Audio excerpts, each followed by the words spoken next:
Hello! Second video of the day. I wanted to, because I did that 1-minute tax video this morning, I wanted to actually show you what impact taxes have on your retirement, your tax choices have on your retirement. So I started running the numbers, and what I found just made me so angry that I couldn't help but want to film this video tonight because it's so absurd and so frustrating and so horrible. All right, what we're looking at right now is a comparison of people who invested in different things for 30 years. My model says you invest $1,000 a month for 30 years, and what do you get? I assume that your rate of return on the investment is the rate of return these funds have gotten cumulatively in the past 10 years. That's what I got, all right? So the very first one, okay, is your rate of is what you get if you invest in VTI, which is the boring index fund I talk about all the time. And so over $2 million, nice. So this first column is if you invest in it inside a retirement account, so it grows tax-free, okay?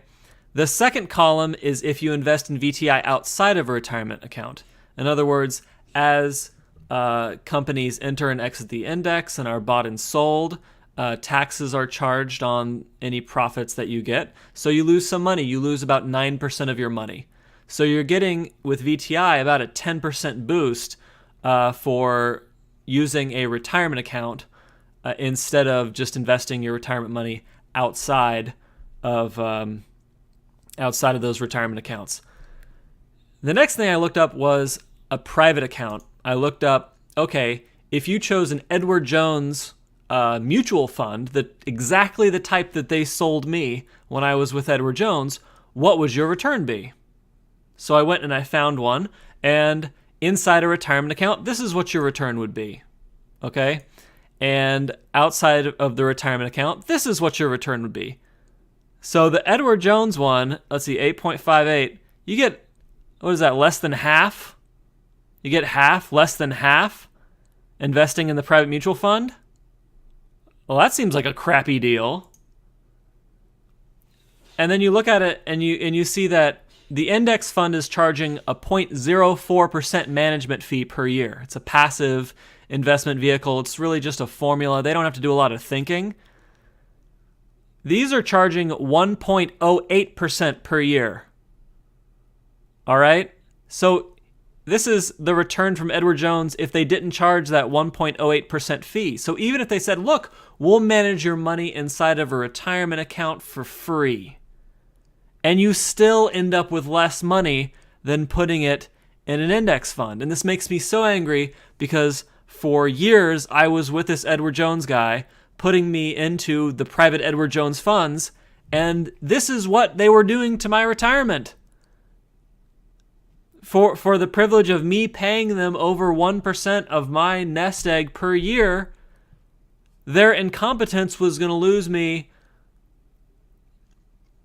what is that, 30% or more of my ending value? That's crazy. That's so crazy. And when you actually look up the numbers that they report, well, they don't report them. Morningstar reports them. They hide these numbers. If you look at the Morningstar reporting on these funds and how the taxes are managed, it is embarrassing. All right, you look at this index fund, and on the index fund, that's the good stuff. The difference in return over 10 years is 9.97, or after taxes, 9.47. So it's about 0.5% that goes away every year due to taxes in the index fund. All right, and then we look at the John Hancock Funds, 2 multi-manager lifestyle growth portfolio class A. This is exactly the thing that my manager had me in. And if you look at 6.43%, okay, that is the return over 10 years with no taxes. So remember, this is 6.43% compared to 9.97% in the index fund. All right. And then when you account for taxes, 4.49% after taxes? What is that? They're losing 30% of their investment growth every year from taxes? That is so crazy. That's so stupid. And you're paying these people 1% of your net worth per year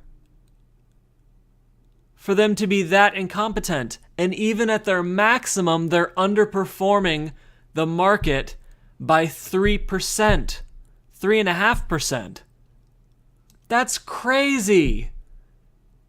And this is so frustrating because I know that there are so many people who are working hard in their jobs and doing good work, but they don't have time to read about investing. They don't have time to look up these really boring sheets. They're in 401ks that maybe this is their only option because the selection is so bad. And the result after 30 years of sacrificing and saving is that they get screwed. They get screwed by these people running these funds. And it's really sad, and it's one of the reasons why I think it's important to make these videos, because it's a very different life having over $2 million when you retire compared to having just over $1 million when you retire. You have different options. And you had to sacrifice just as much to get to both places. It's just the difference between some asshole in a suit screwing it up and you getting the market average. So that's it. It's not exactly about taxes. Yes, the index fund, there's some tax advantage to this retirement account, and there's about a 9% difference here if you use the retirement account versus not. All right, it's a 26% difference if you go with the asshole private mutual fund guy.